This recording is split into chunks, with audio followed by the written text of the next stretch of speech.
सहनशील बनना चाहिए। सहनशील अर्थात कैसी भी परिस्थिति हो लेकिन संकल्प न चले। ऊपर से चुप हो और अंदर ग्रम्बल करे तो वो सहनशील नहीं है। और फिर बाबा ने सृष्टि के आदि मध्य अंत का कितना महत्व है उसके ऊपर भी फोकस किया। चलो बाबा के शब्दों में सुनते हैं। 14:9 के महावाक्य है, मीठे बच्चे तुम अभी सच्ची सच्ची पाठशाला में बैठे हो। यह सत्संग भी है। यहाँ तुम्हें सत्संग क्यों है? यहाँ तुम्हें सत बाप का संग मिला है जो पार लगा देता है। सत बाप का संग। अच्छा, प्रश्न है, हिसाब किताब के खेल में मनुष्यों की समझ और तुम्हारी समझ में कौन सा अंतर है? जो हिसाब किताब का खेल है, मतलब कार्मिक अकाउंट्स का, उनकी क्या समझ है, हमारी क्या समझ है? मोटा मोटी, डेप्थ तो हमारी बहुत है।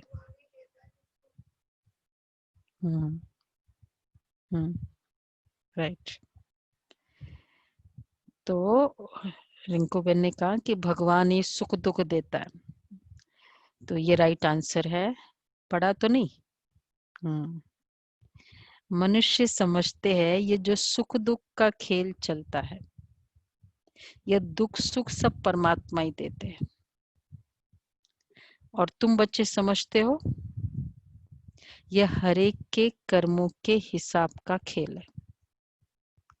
बाप किसी को भी दुख नहीं देते, दे नहीं सकते बाप किसी को। वह तो आते हैं सुख का। अच्छा, बाप सुख देते, दुख तो नहीं देते। भगवान सुख देते, सुख देते। कितने बिलीव करते भगवान सुख देते? सुख का रास्ता बताते हैं। तो वह आते ही है सुख का रास्ता बताने। ये भी दूसरी गलत फहमी है। सुख देते नहीं है। क्यों नहीं देते वो सुख? भगवान सुख नहीं देते। क्यों नहीं देते? तो सबको एक जैसा देना पड़ेगा ना। फिर तो बहुतों सबको ही देना पड़े ना, वो ही देने लग जाए। तो बाबा कहते, बच्चे मैंने किसी को दुखी भी नहीं किया, ये तो तुम्हारी कर्मों का फल है। तो न मैं सुख देता हूँ न मैं दुख देता हूँ, दोनों का रास्ता बताता हूँ। मतलब दुखी भी क्यों होते उसका भी रास्ता बता दे। दुखी होने का रास्ता नहीं बताते, सुखी होने का रास्ता बताते। बट दीदी संगम पर जब बाबा आए तो सुख है ना, बाबा का आना ही सबसे बड़ा सुख है। रास्ता तो बाद में बताया ना, आने के बाद। नहीं, वो तो फिर रास्ता बताने, हाँ, रास्ता बताने के बाद पता चला ना सुख क्या है। नहीं तो अदरवाइज ऑर्डिनरी चलो ह्यूमन बीइंग में आते हैं। वो तो बाबा के ज्ञान से हमें पता चला ना कि इम्पोर्टेंस भी, तो वैल्यू तो तब होती है ना। इस पाप की दुनिया से दूर ले चल। ओम शांति। मीठे मीठे रूहानी बच्चों ने गीत सुना। किसको पुकारते हैं? बाप को। बाप आकर इस पाप की कलयुगी दुनिया से सतयुगी पुण्य की दुनिया में ले चलो। अभी जीवात्माएं सब कलयुगी है, उन्हों की बुद्धि ऊपर जाती है। बाप कहते हैं मैं जो हूँ, जैसा हूँ, मुझे कोई नहीं जानते। ऋषि मुनि आदि भी कहते हैं हम रचयिता मालिक अर्थात बेहद के बाप और उनकी बेहद की रचना के आदि मध्य अंत को नहीं जानते। आत्माएं जहाँ रहती वह है ब्रह्म महतत्व, जहाँ सूर्य चांद नहीं होते हैं, तो न मूल वतन न सूक्ष्म वतन में। बाकी इस मांडवे में तो बिजली आदि सब चाहिए ना। ब्रह्म महतत्व में सूर्य चांद नहीं, और न सूक्ष्म वतन में है। तो बाकी इस साकार लोक में ये लाइट्स है, विश्व की लाइट्स है, सूर्य और चांद। तो रात को तो फिर भी बत्ती जलानी पड़ती है। इन बत्तियों के होते हुए भी अंधियारा कहा जाता है। सत्युग त्रेता को कहा जाता है दिन, और भक्ति मार्ग को कहा जाता है रात। यह भी समझ की बात है। नई दुनिया सो फिर पुरानी जरूर बनेगी, फिर नई होगी तो पुरानी का जरूर विनाश होगा। यह है बेहद की दुनिया। मकान भी कोई बहुत बड़े बड़े होते हैं राजाओं आदि के। यह है बेहद का घर, मांडवा अथवा स्टेज। इसको कर्म क्षेत्र भी कहा जाता है। कर्म तो जरूर करना होता है, सब मनुष्यों के लिए ये कर्म क्षेत्र है। सबको कर्म करना ही है, पाठ बजाना ही है। पाठ हर एक आत्मा को पहले से मिला हुआ है। तुम्हारे में भी कोई है जो इन बातों को अच्छी रीति से समझ सकते हैं। वास्तव में ये गीता पाठशाला है। पाठशाला में कभी बूढ़े आदि पढ़ते हैं क्या? यहाँ तो बूढ़े जवान आदि सब पढ़ते हैं। वेदों की पाठशाला नहीं कहेंगे, वहां कोई भी एम ऑब्जेक्ट होती नहीं है। हम इतने वेद शास्त्र आदि पढ़ते हैं, अच्छा इनसे क्या बनेंगे? एम ऑब्जेक्ट मतलब इस वर्ल्ड में, इस शरीर में क्या बनना, कुछ अचीवमेंट के लिए, उसके लिए एम ऑब्जेक्ट कहेंगे। अगर हम कहे कि मेरा पूरा जन्म तर जाए, भव सागर से मैं पार हो जाऊं, तो ये कोई एम ऑब्जेक्ट नहीं हुआ ना। तो ये तो आफ्टर दिस बर्थ की बात है, वो तो ठीक है। इस जन्म में मुझे क्या चाहिए? अब जनरली भक्ति मार्ग में ये वाली फीलिंग थोड़ी कम है, मतलब बाकी तो बाबा कहते इसलिए वो एम ऑब्जेक्ट नहीं है। तो अब उनको कोई भी जो सत्संग है, एम ऑब्जेक्ट कुछ नहीं है। हाँ कभी कभी मतलब है, दर्शन की फीलिंग है, वो ठीक है, लेकिन वो भी एक एम ऑब्जेक्ट है। लेकिन अब उसके एम ऑब्जेक्ट और हमारा एम ऑब्जेक्ट में वो जो डिफरेंस बाबा हमेशा बताते हैं, बाकी अदरवाइज कोई एम ऑब्जेक्ट नहीं है। अब उनको सत्संग कहने से लज्जा आती है। सत तो एक बाप ही है जिसके लिए कहा जाता है संग तारे कुसंग बोरे। कुसंग कलयुगी मनुष्यों का है। अब सत्संग आदि है जो भी लौकिक में है। अब सत्संग मतलब उनकी जो डेफिनेशन है, जहाँ भगवान के कथा आदि होती है, इसी को कहेंगे सत्संग। सुमन बेन, तो ये है सत्संग कि यहाँ सब कुछ ऐसा होता है, चाहे वो मंदिर कहो, कुछ कथा हो रही है, कुछ बातचीत हो रही है। अब वहां सत्संग में फर्स्ट ऑफ ऑल सत्य का ही संग है, और एक ये क्वेश्चन मार्क, ओनली सत्य का संग होता है। दूसरा कि वहां और कोई का संग जब होता है तो और कोई बातें होती है या नहीं होती है? क्या कहेंगे सुमन बेन?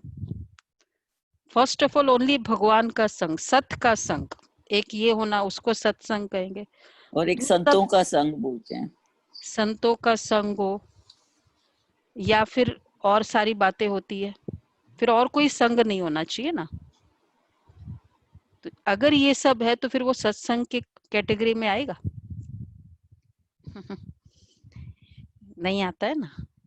कभी कभी कहते हैं ना, कॉलोनी में मंदिर होता है ना और कथा होती है विशेषकर, तो पूरी कॉलोनी की न्यूज भी मिल जाती है आपको। तो सत्य का तो दोनों क्वेश्चन मार्क हो गया, इसलिए बाबा कहते हैं सत्य का संग, संग तारे कुसंग बोरे।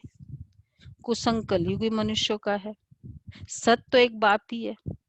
इसलिए क्या मुरली को सत्संग कह सकते?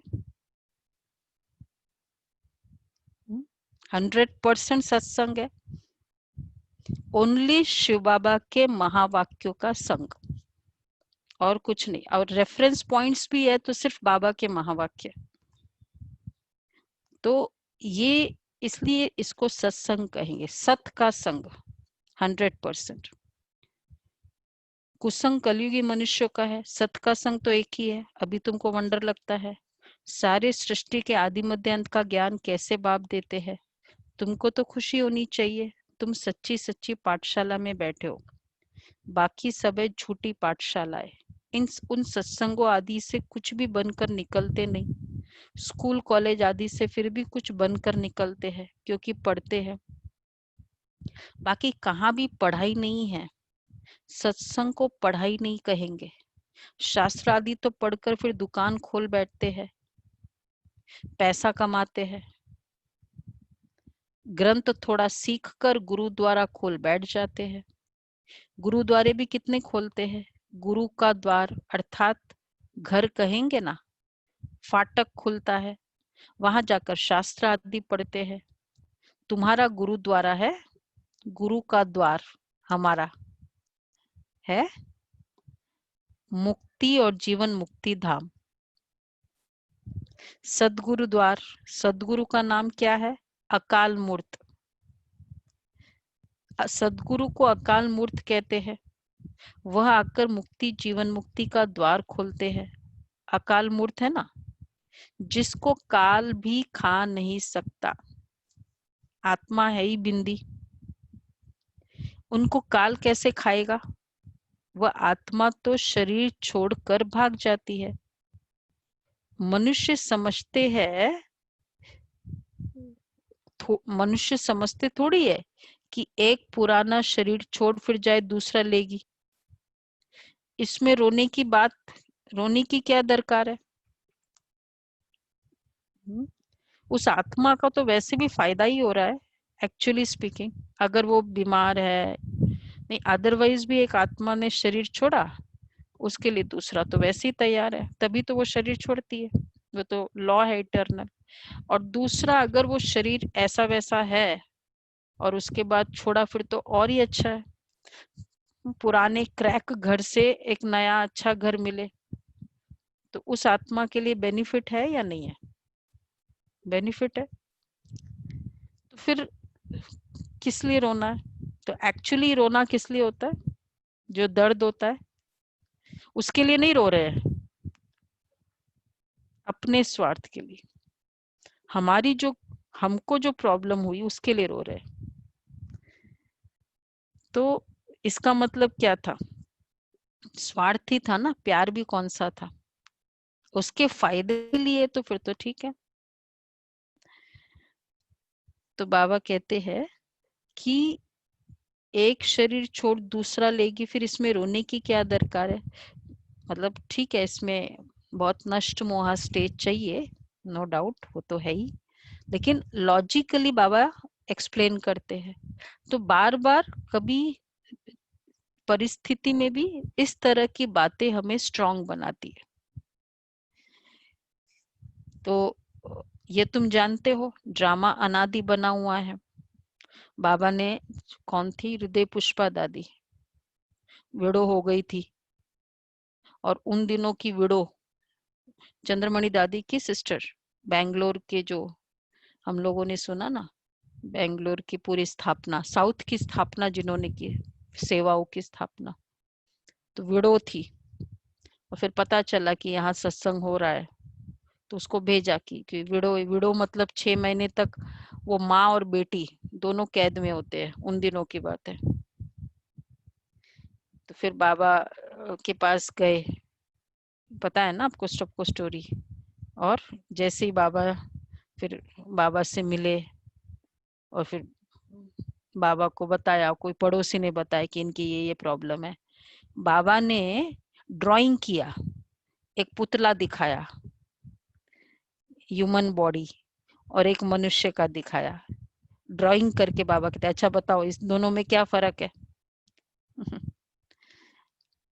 तो आत्मा, क्योंकि उसकी विडो हुई थी, अभी अभी रिसेंटली हुई थी, फिर आत्मा शरीर छोड़ के गई, तो फिर बोला आत्मा का, फिर इस तरह से बाबा ने कि आत्मा तो छोड़ के दूसरा शरीर ले लिया, तो उसमें क्या दरकार है रोने की। अच्छा, मतलब पहले तुम कौन हो? आत्मा हो। फिर आत्मा क्या करती है, इस तरह बाबा ने एक्सप्लेन किया। तो बाबा ने कहा, ये तुम जानते हो ड्रामा अनादि बना हुआ है, हर एक को पार्ट बजाना ही है। बाप ने समझाया सतयुग में है कौन सी स्थिति है हमारी, जो यहाँ की कैरी फॉरवर्ड होती है। बाकी कोई निराकारी स्थिति, फरिश्ता स्टेज, वो सब कुछ सतयुग में नहीं कैरी फॉरवर्ड होता है, लेकिन एक स्थिति हमारी कैरी फॉरवर्ड होती है। बोलो मनोज भाई।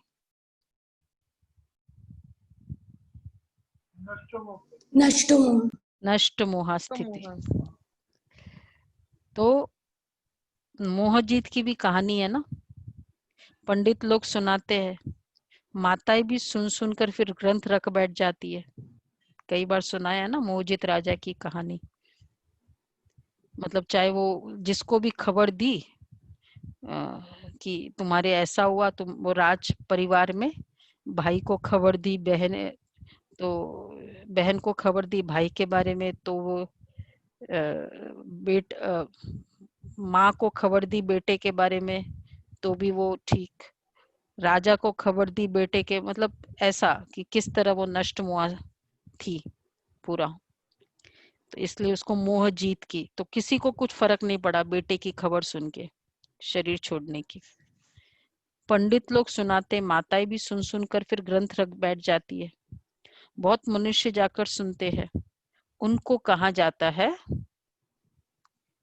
कनरस। ड्रामा प्लान अनुसार मनुष्य तो कहेंगे हमारा दोष क्या है। बाप कहते तुम हमको बुलाते हो कि दुख की दुनिया में ले चलो, अब मैं आया हूं, मेरा सुनना चाहिए ना।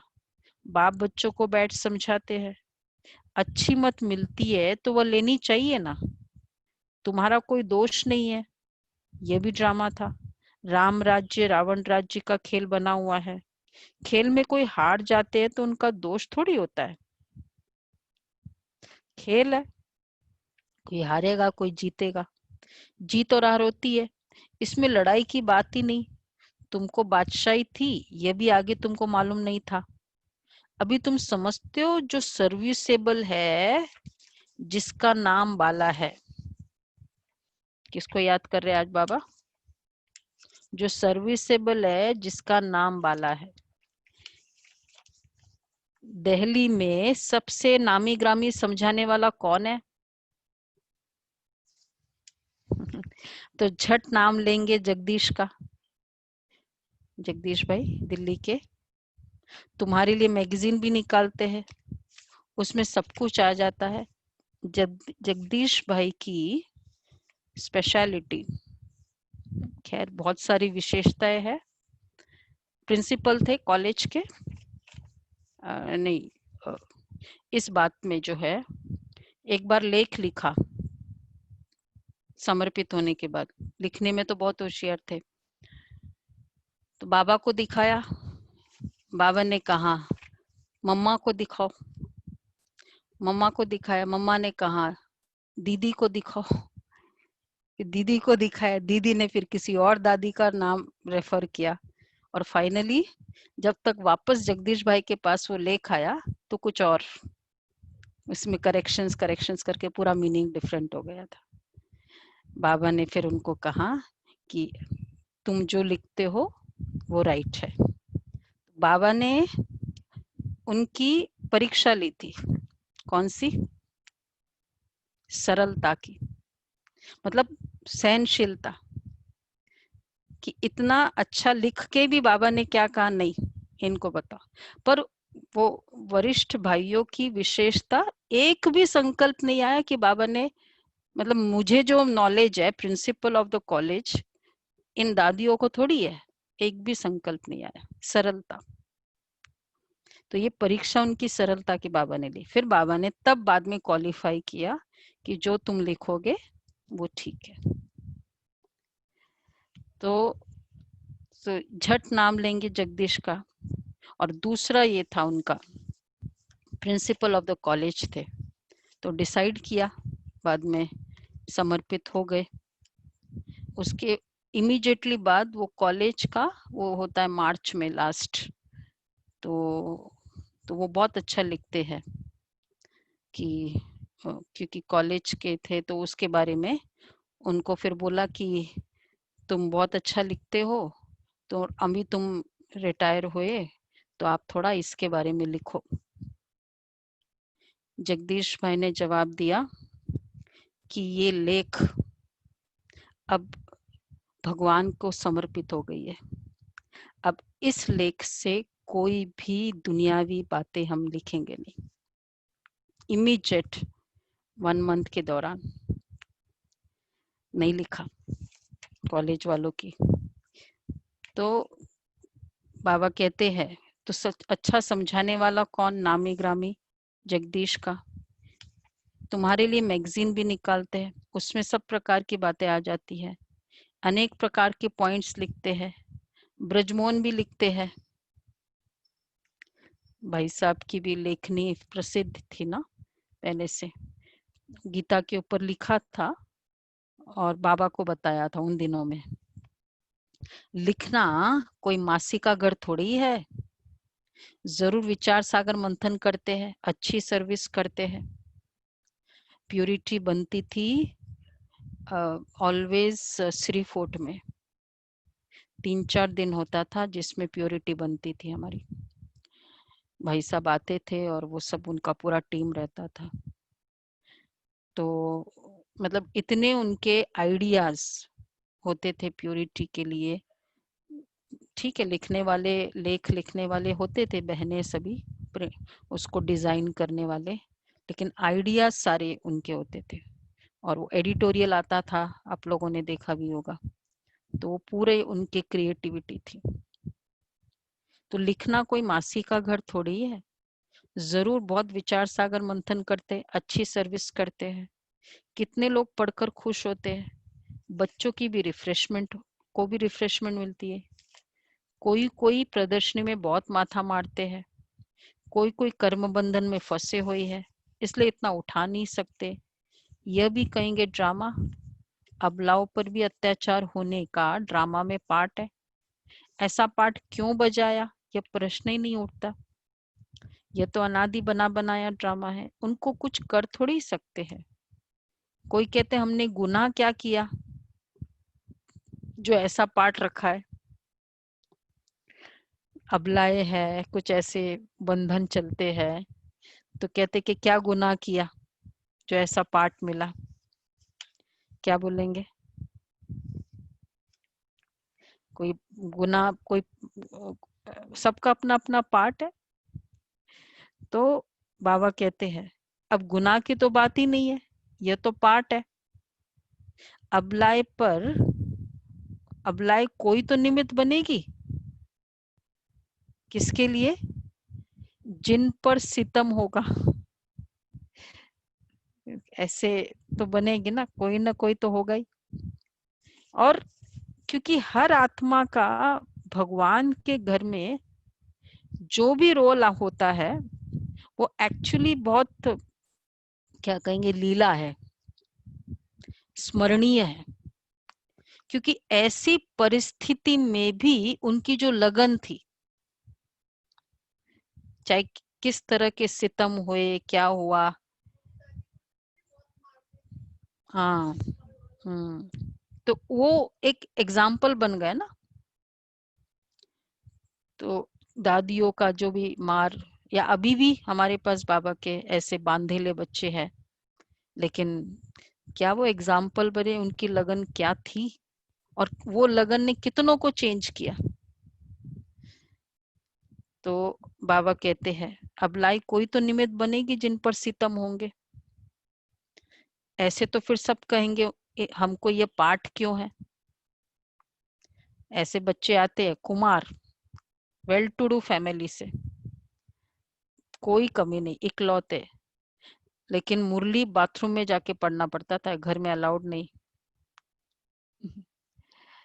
मतलब इतना ज्यादा रिस्ट्रिक्शन। और कुमार, तो बाबा कहते हैं ऐसे तो फिर सब कहेंगे हमको ये पाठ क्यों। नहीं, ये बना बनाया ड्रामा है। पुरुषों पर भी अत्याचार होते हैं, तो इन बातों में सहनशीलता कितनी रखनी पड़ती है। बहुत सहनशीलता चाहिए। 3-4 ऐसे बांधे थे। एक तो भाई था श्रीफोर्ट का, वो कितनी एज थी उनकी जब से ज्ञान में, तब से, और फिर 65 की एज थी। 65 की एज में भी वो युगल उनके पीछे आती थी। अगर वो आ जाए, पता चल जाए, वो उसी समय सेंटर पहुंच जाती थी और क्या क्या सुनाती थी। 65। हमने कहा क्या आपके बंधन। हाँ, तो बाबा कहते हैं पुरुषों में भी बहुत ऐसे होते हैं अत्याचार। इसलिए ये भाग्य है जिनको भी बंधन नहीं है, उसका अवेल करो अपॉर्चुनिटी को। जो जब अभी का समय, अगर सपोज तन का बंधन नहीं, मन का बंधन नहीं, बाहर कोई बंधन नहीं, धन की कोई प्रॉब्लम नहीं, शरीर में कोई बीमारी नहीं, इसके बावजूद हम कहे कि मुझे मुरली के लिए टाइम नहीं है, इससे फेवरेबल सर्कमस्टेंस पूरे लाइफ में नहीं मिलने वाला है। तो इसलिए बाबा कहते हैं कि बहुत सहनशीलता चाहिए। माया के विघ्न तो बहुत पड़ेंगे। विश्व की बादशाही लेते हो तो कुछ मेहनत तो करनी पड़े ना। इतनी तो मेहनत करनी पड़ेगी। विश्व की बादशाही चाहिए, क्लिक ऑफ द माउस में मिल रहा है, और कोई सोचे कि उतना भी मैं कैसे टाइम पे आऊं, 7:30 तो तैयार ही नहीं होता हूं मैं। तो कैसे मैं टाइम पे आऊं। तो इससे और क्या फेवरेबल सर्कमस्टेंस भगवान दे सकता है। इससे भी कोई और इजी है। हमको लेट हो जाता है, क्लास में नहीं आ सकते हैं, तो ये हमें ध्यान रखना होता है। तो बाबा कहते हैं ड्रामा में आपदाएं खिटखिट आदि तो है ही, कितनी है। अबलाओं पर अत्याचार लिखा हुआ है, रक्त की नदियां भी बहेगी, कहाँ भी सेफ्टी नहीं रहेगी। अभी तो सुबह को क्लास आदि में जाते हो सेंटर्स पर, देखो सुन रहे हो बाबा क्या कह रहे हैं। वह भी समय आएगा कौन सा, जो तुम बाहर निकल भी नहीं सकेंगे। कब प्रेडिक्ट किया। दिन प्रतिदिन जमाना बिगड़ता जाता है और बिगड़ना ही है। सुधरना है। अभी ट्रेंड जो चल रही है, सुधरना है।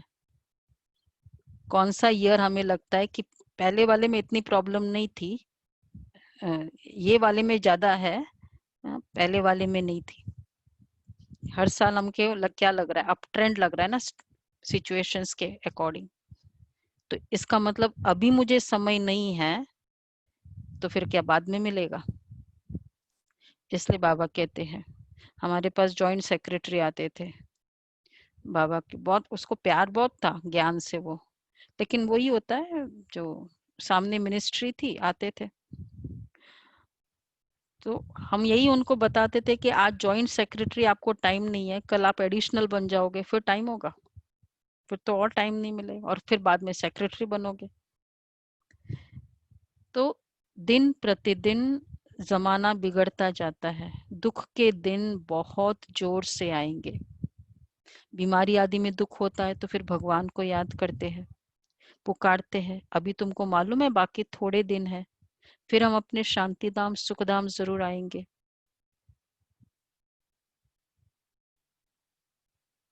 दुनिया को तो यह भी पता नहीं है। अभी तुम बच्चे फील करते हो ना, अभी बाप को पूरी रीति जान गए हो। वह सब तो समझते परमात्मा लिंग है, शिवलिंग की भी पूजा करते हैं। तुम शिव के मंदिर में जाते थे, कभी ये ख्याल किया कि शिवलिंग क्या चीज है। जरूर ये जड़ है तो चैतन्य भी होगा। शिव काशी के मंदिर में जाते हैं, किसको पता थोड़ी है कि भगवान निराकार है। हम भी उनके बच्चे हैं। बाप के बच्चे होकर फिर हम दुखी क्यों हैं, विचार करने की बात है।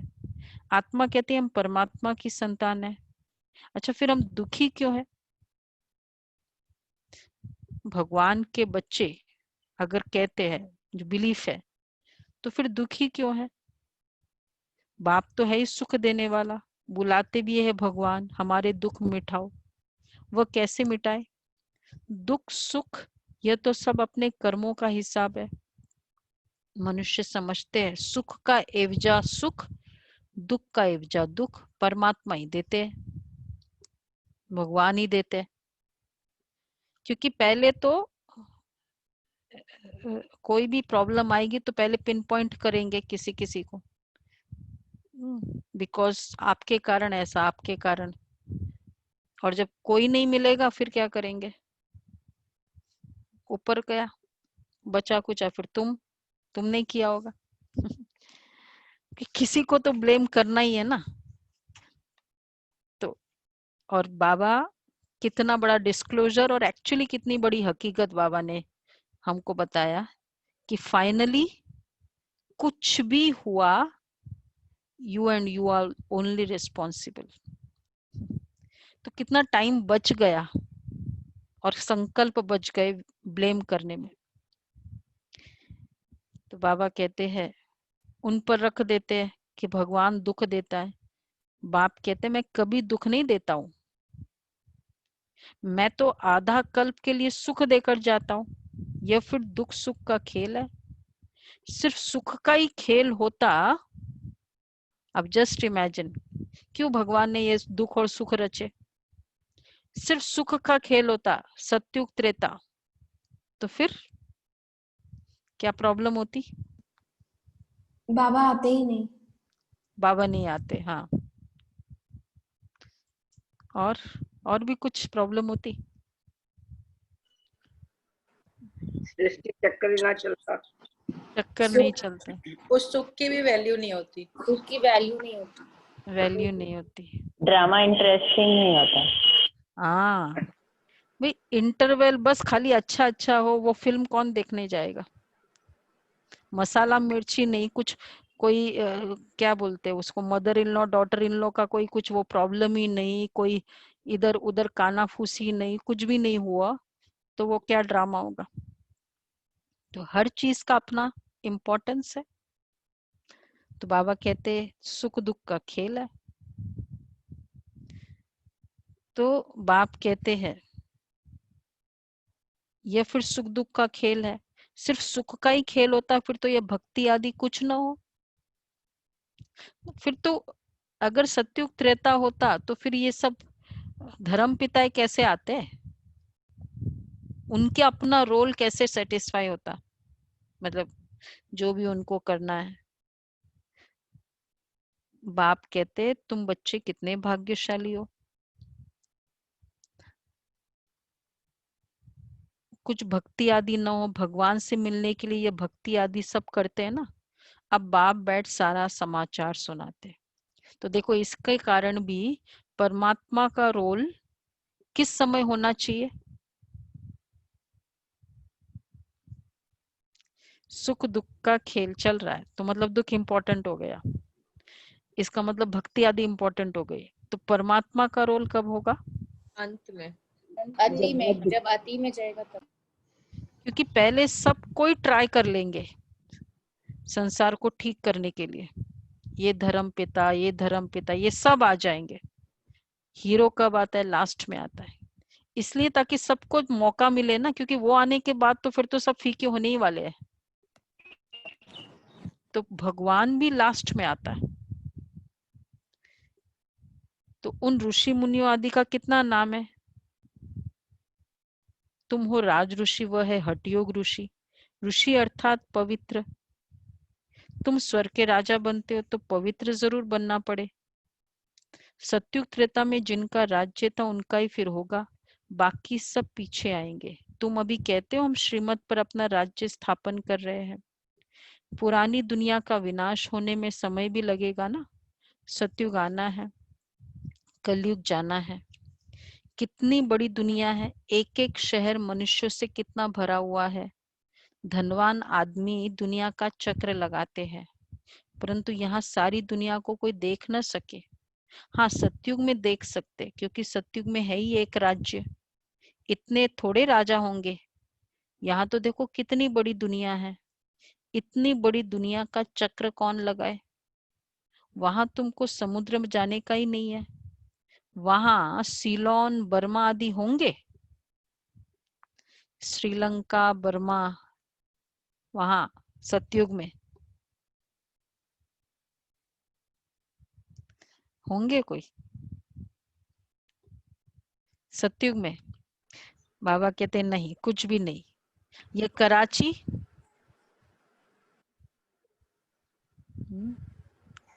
कराची होगी? एक खंड होगा ना खाली, कराची एक नहीं होगा। होगी। तुम सब मीठी नदियों के किनारे पर रहते हो, खेती बाड़ी आदि सब होती है। सृष्टि तो बड़ी है, मनुष्य बहुत थोड़े रहते हैं, फिर पीछे वृद्धि होती है, फिर वहां जाकर अपना राज्य स्थापन करते हैं। धीरे धीरे हप करते गए, अपना राज्य स्थापन कर दिया। अभी तो सबको छोड़ना पड़ता है। एक भारतीय है जिसने, बाद में तो सब अपना अपना राज्य स्थापन करे, एक भारतीय है जिसने किसी का भी राज्य छीना नहीं है, क्योंकि ये डॉक्टर एपीजे अब्दुल कलाम जब ये आए थे तो इधर मधुबन ग्लोबल हॉस्पिटल के कारण आना हुआ था उनका। फर्स्ट 3 बार विजिट किया बिफोर बिकमिंग प्रेसिडेंट। डीआरडीओ के संदर्भ में उनको आना पड़ा रिसर्च के कारण। तो ग्लोबल हॉस्पिटल में आए, बहुत प्रभावित हुए। फिर जब वो ज्ञान सरोवर देख रहे थे और वो पूरा सृष्टि चक्र समझा, तो बुद्धि तो तीक्ष्ण थी, बोला मुझे अब आज मुझे वो आंसर मिला। उनका एक क्वेश्चन बहुत था, उनके बुक्स में भी पब्लिश हुआ है कि भारत ही क्यों किसी पर हमला नहीं किया, भारत पर ही सब हमला करते गए, ऐसा क्यों रहा। फिर उन्होंने बोला, जब वो प्रदर्शनी स्पार्क की दिखा रहे थे, कि बोला कि मुझे आज मिला, प्रश्न का हल मिला। क्योंकि भारत कौन सी दुनिया थी, तो क्योंकि बाबा कहते हैं एक भारतीय जिसने किसी का भी राज्य छीना नहीं है, क्योंकि भारत असल में अहिंसक है ना। बाकी ने इन्वेड किया, मुसलमानों ने भी, अरब ने, ब्रिटिश ने, भारत ने कभी किसी पर इन्वेड नहीं किया, क्योंकि असल में डबल अहिंसक है ना। भारत ही सारी दुनिया का मालिक था और सब पीछे आए हैं जो टुकड़े टुकड़े लेते गए। तुमने कोई को हप नहीं किया है, अंग्रेजों ने हप कर लिया है। तुम भारतवासियों को तो बाप विश्व का मालिक बनाते हैं, तुम कहाँ गए थोड़ी हो। तुम बच्चों की बुद्धि में ये सारी बातें हैं। बूढ़ी माताएं तो इतना सब समझ न सके। बाप कहते हैं अच्छा है। उस दिन बूढ़ियों की महिमा की ना, किस दिन महिमा की थी, अपनी महिमा याद है? सैटरडे को। हाँ प्रदर्शनी समझाएगी, प्रदर्शनी। हाँ, देखो बाबा कहते हैं कितनी, बाबा हर सेगमेंट ऑफ सोसाइटी, हर एज ग्रुप का बाबा को कितना इम्पोर्टेंस है। बूढ़ी माताएं तो इतना सब समझ न सके। बाप कहते हैं अच्छा है, जो तुम कुछ भी पढ़ी नहीं हो, पढ़ा हुआ क्या होगा, अगर पढ़ा होता सब भूल जाना होगा। तो बोनानी बहन, कांता बहन, क्या करना पड़ता अगर पढ़ा हुआ होता तो? वैसे भी सब भूलना पड़ता, सरल बनते नहीं। तो बूढ़ी माताएं तो इतना सब समझ न सके। बाप कहते अच्छा है जो तुमने कुछ पढ़ा नहीं है, पढ़ा हुआ सब बुद्धि से निकालना पड़ता है। एक बात सिर्फ धारण करनी, कितनी मेहनत लगती है। पढ़ा हुआ सारा जो इंटेलिजेंस है ना, योग में कुछ भी नहीं ख्याल आए, मुरली सुनते समय एकदम जो बाबा ने कहा बस रेडी, हाँ जी। कितना मतलब थोड़ा ये संकल्प चलता है, या कभी कभी आर्ग्यूमेंट कर लेते हैं, अगर जो नहीं सुनते नए नए होते हैं तो, कि इतना हमने पढ़ा है, इतना सुना है, कितने सारे टाइम से बच गए। क्योंकि फाइनली आना, और ऊपर से फिर इमीडिएटली बाबा के पास बुद्धि जा सकती है फ्री। जिन्होंने नहीं पढ़ा है उनके लिए बहुत फायदा है। तुम्हें फिर मीठे बच्चे बाप को याद करो। एक बात सिर्फ धारण करनी है, सब कुछ करके भी मीठे बच्चे बाप को याद करो। तुम कहते भी थे ना, बाबा आप आएंगे ना तो हम वारी जाएंगे, कुर्बान जाएंगे। तुम्हें फिर हमारे पर कुर्बान जाना है। लेन देन होती है ना, शादी के टाइम स्त्री पुरुष एक दो के हाथ में नमक देते हैं, बाप को भी कहते हैं। क्यों देते हैं भाई?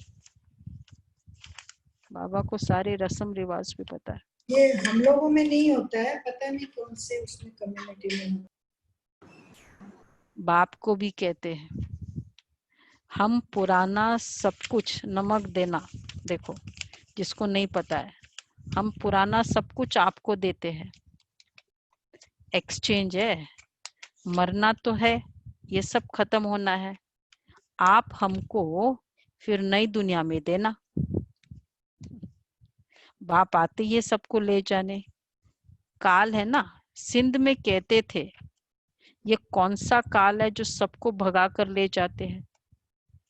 तुम बच्चे तो खुश होते हो, बाप आते ही है ले जाने। हम तो खुशी से अपने घर जाएंगे। सहन भी करना पड़ता है। अच्छे अच्छे बड़े बड़े घर की माताएं मार खाती है, खाती थी, अभी भी मार खाना। अब अभी अलग वे से मार खाते हैं। कम्युनिकेशन ब्रेकडाउन, एक दूसरे से बात ही नहीं करो, बहुत कुछ अलग मेथड्स है। तो तुम सच्ची कमाई करते हो, मनुष्य थोड़ी जानते। दादी जानकी का भी तो मालूम है ना सबको कैसे आई। और इसी तरह दीदी, कितनी बड़ी फैमिली थी दीदी की, मनमोहिनी दीदी की। जसलोक हॉस्पिटल तो ट्रस्टी थे। तो बस डिसाइड कर लिया दीदी ने, मैरिड थे ना दीदी भी। तो तुम सच्ची कमाई करते हो, अच्छे अच्छे बड़े बड़े घर की माताएं मार खाती है। मनुष्य थोड़ी जानते वह है कलयुगी शूद्र संप्रदाय। तुम हो संगम युगी पुरुषोत्तम बन रहे हो। जानते हो पहले नंबर में पुरुषोत्तम ये लक्ष्मी नारायण है ना, फिर डिग्री कम होती जाएगी, ऊपर से नीचे आते रहेंगे, फिर आहिस्ते आहिस्ते गिरते रहेंगे। इस समय सब गिर चुके हैं। झाड़ पुराना हो चुका है, तना सड़ गया है, सब गिर चुके हैं पूरा। अब फिर स्थापना होती है, फाउंडेशन लगता है। कलम कितना छोटा होता है, फिर उनसे कितना बड़ा झाड़ बढ़ जाता है। यह भी झाड़ है। सतयुग में बहुत छोटा झाड़ होता है, अब देखो कितना बड़ा झाड़ है। वैरायटी फूल कितने हैं मनुष्य सृष्टि के। एक ही झाड़ में कितने वैरायटी है। अनेक वैरायटी धर्मों का झाड़ है मनुष्यों का। एक सूरत न मिले दूसरे से। कुदरत देखो, ये तो एक सूरत अभी की बात है, और 84 जन्म के फीचर्स बाबा ने कहा ना, हर जन्म के फीचर्स अलग एक आत्मा के। तो सतयुग में सुंदरता सब होंगे, लेकिन फर्स्ट श्री कृष्ण की जो सुंदरता होगी नेक्स्ट वाले में, तो क्योंकि 84 जन्म के फीचर्स अलग, वो फीचर डिफरेंट होगा। तो बाबा कहते हैं कितना बड़ा झाड़ है। अब एक करामात देखो ना कुदरत की, भगवान की कहो या ड्रामा की कहो, जो रॉन्ग साइड है वही देखना है, ठीक है, लेकिन ये भी तो देखो, ये अच्छा जो आश्चर्य वाली बात है। कलम कितना छोटा होता है, एक सूरत न मिले दूसरे से बना बनाया ड्रामा है ना, एक जैसा पाठ कोई का हो नहीं सकता, इसको कहा जाता है। तो ये सूरत एक जैसे नहीं है, तो इसका मतलब अपीयरेंस का रीजन क्या है? जो भी आत्मा दिखाई देती है, हर कोई के पीछे उसके अपने कर्मों का हिसाब किताब है ना। जो भी कुछ मिला है मुझे, संस्कार अलग, संस्कार है। संकल्प अलग। जो कुछ मिला है, चाहे वो संबंधी है, चाहे वो देह है, चाहे संबंधी है, चाहे धन है, कुछ भी पदार्थ है, वो अपने कर्मों का फल है। तो जो देह मिली है वो भी तो अपने ही कर्मों का फल है। तो इसलिए तो अपने कर्म मतलब अपने संस्कार, जो हमने अभी स्टडी समझा था, हर आत्मा अपना फ्यूचर अपने संस्कारों अनुसार बना रही है। तो किसको कौन सा शरीर मिलना है वो भी तो खुद ही डिसाइड कर रहे हैं। तो बाबा कहते हैं एक जैसा पाठ कोई का हो नहीं सकता, इनको कुदरती बना बनाया बेहद का ड्रामा कहेंगे। पार्ट भी सबका अलग अलग है, इनमें बनावट भी बहुत है। जो चीज रियल होती है वो खत्म भी होती है, फिर 5000 वर्ष के बाद रियलिटी में आएंगे। चित्र आदि भी कोई रियल बने हुए थोड़ी है। ब्रह्मा की भी शक्ल फिर ऐसी, ब्रह्मा की भी शक्ल कब देखने को मिलेगी? फिर 5000 वर्ष बाद तुम देखेंगे। इस ड्रामा के राज को समझने में बुद्धि बड़ी विशाल चाहिए। कितने कितने ड्रामा के राज खोले आज बाबा ने। सुख दुख वाला क्लियर किया, दूसरा ये वाले फीचर्स क्लियर किए। और कुछ न समझो, चलो फाइनली सब कुछ करके सिर्फ एक बात बुद्धि में रखो,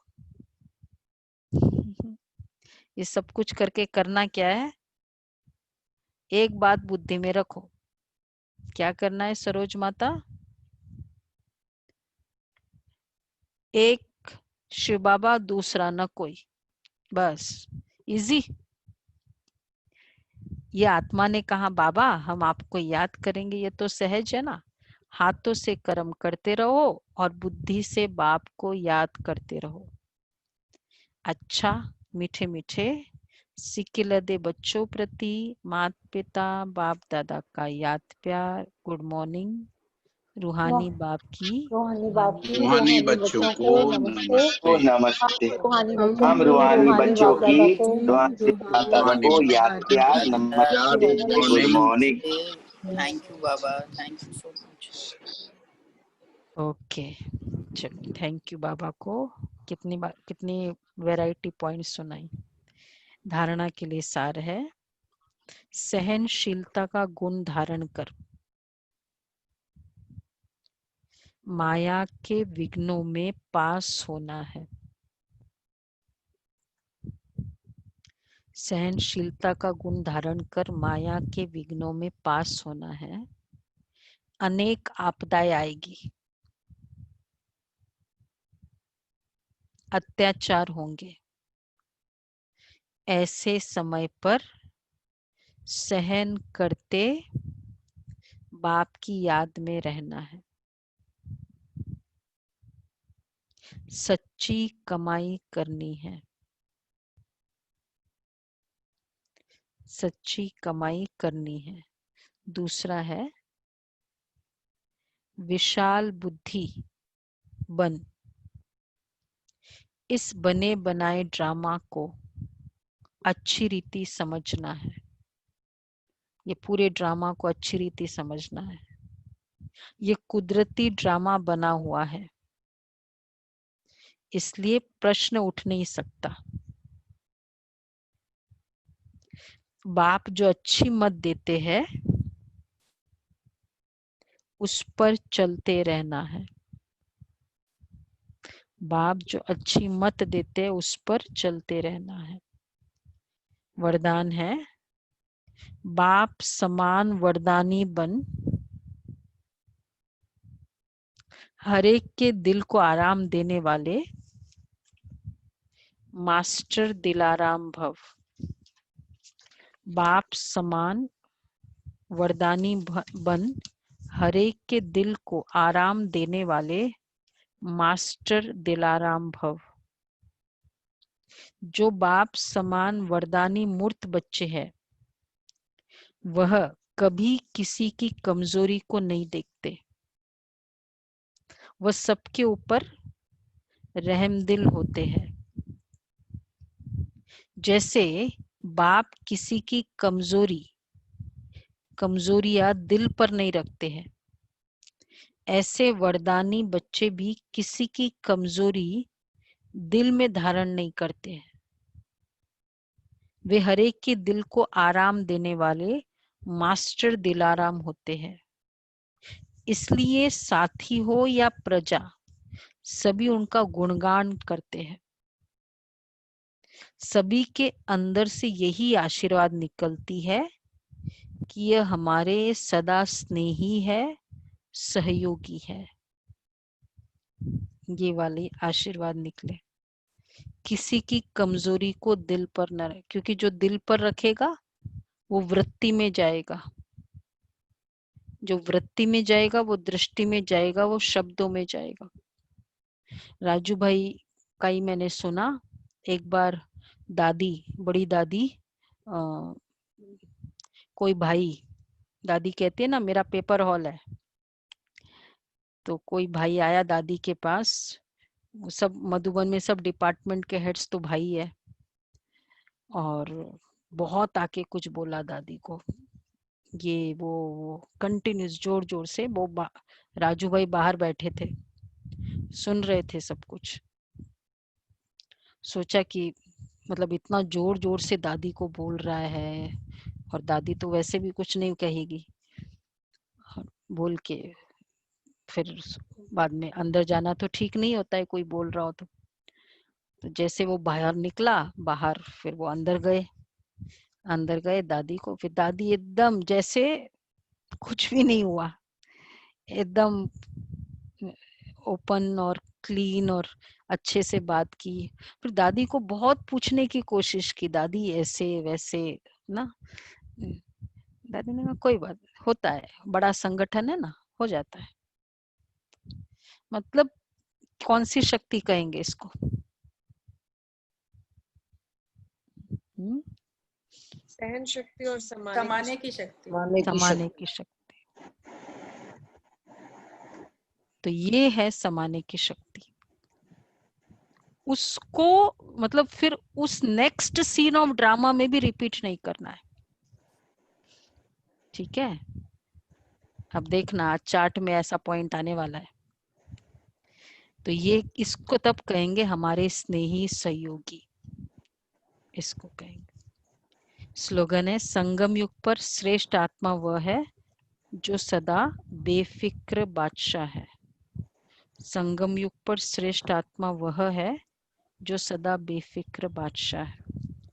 तो स्वमान होगा आज दिल को आराम देने वाला, तो ओनली मास्टर दिलाराम याद करते आ जाएगा, मैं मास्टर दिलाराम आत्मा हूँ। कैसे दिल के आराम देंगे? किसी की कमजोरी को दिल में न रखे। और कल का कनेक्टेड है ना पॉइंट, रोब का अंश भी इससे कनेक्टेड है, क्योंकि जहां दिल में रखेंगे ना वो संकल्पों में बद्दुआ आएगी, इसलिए ये है। तो ये वाला आज का है।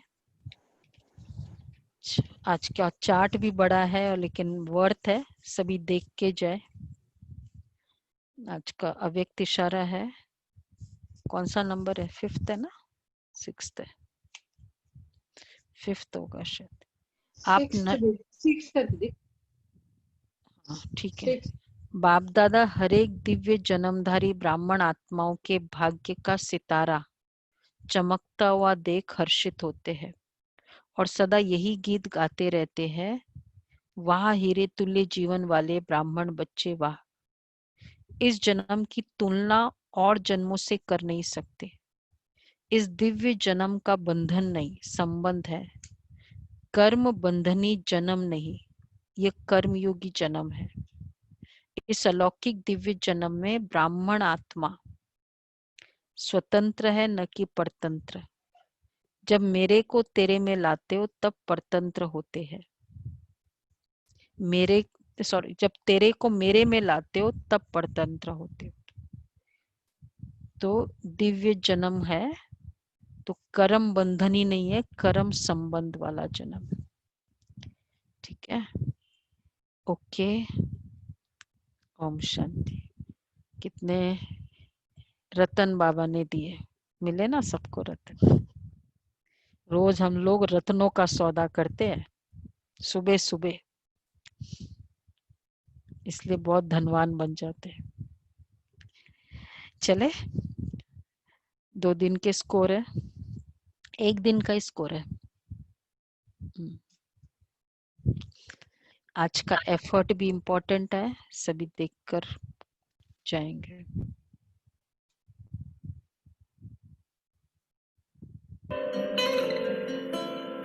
ओम शांति। बाप समाज संपूर्णता की यात्रा में आप सभी आत्माओं का स्वागत है।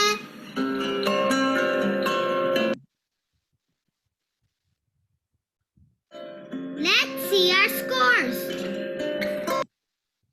Balanced souls, 52 balanced soul. इसमें दिखाता तो ये है Ajay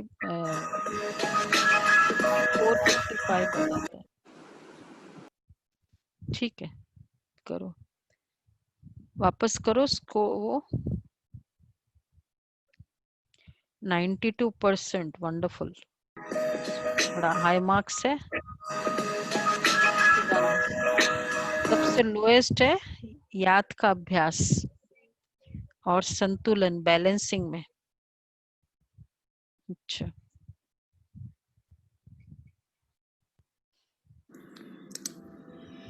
Our total group score is 72%. Yay! So let's keep working hard and improving. Om Shanti.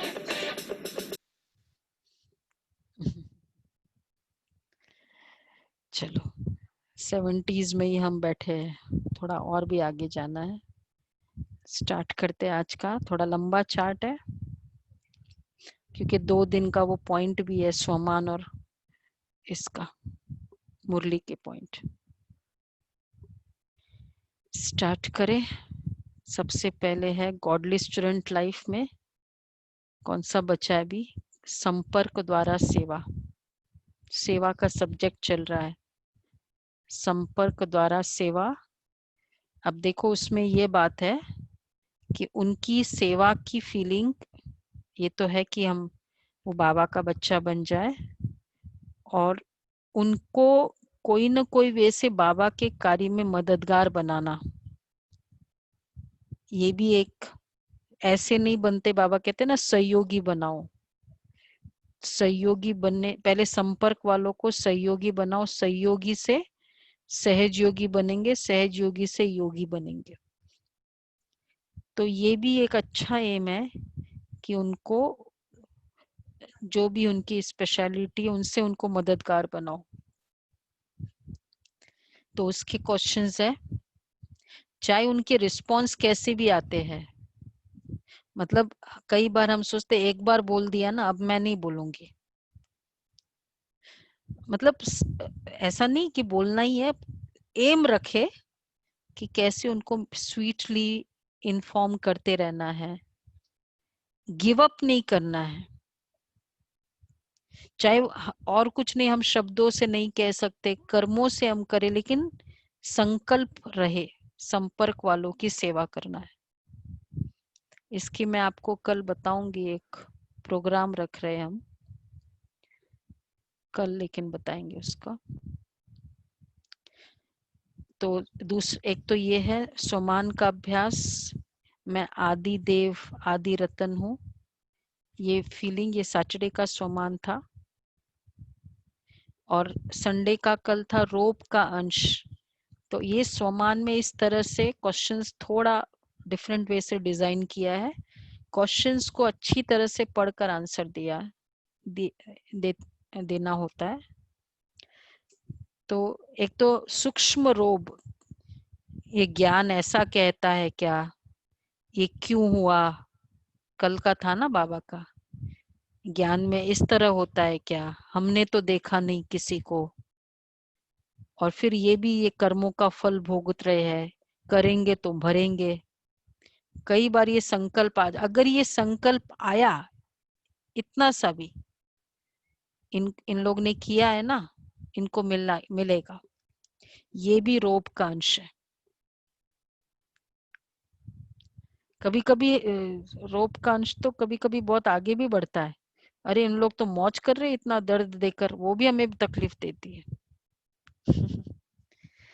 तो ये ध्यान रखना है कि सारे दिन एक बार भी किसी के लिए संकल्प तो नहीं आया। बैलेंस ऑफ कर्म एंड योग में जैसे बताया, 1 सेकंड में स्वीट साइलेंस स्वरूप। तो ये 4 बातें थी, चाहे वो स्वीट साइलेंस की फीलिंग या हाई वोल्टेज बल्ब या जो भी पोजेशंस है वो बाबा का है, ये फीलिंग, ये सब बाबा की याद में आएगा। जैसे हमने देखा अगेन वो सेम बात, ईच एंड एवरी कर्म में